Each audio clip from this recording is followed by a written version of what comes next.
The build up to this was described as too close to call. In fact, some people said this was the closest election that had been polled. The numbers were very even.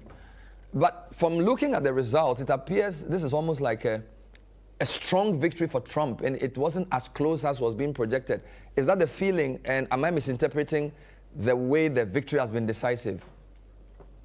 So yes and no. You are right that the polls showed that this was statistically too close to call, but the pollsters also said it is possible we will have a decisive victory. And it's difficult mathematically to reconcile both of those, and that is because I think we're still learning why this played out the way it did.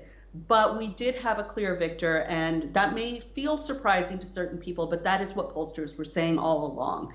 That ahead of the polls it was too close to call, but that didn't mean that they were going to end up tied in the polls, that one side might eke out a victory. And that's exactly what happened last night. The people of America spoke.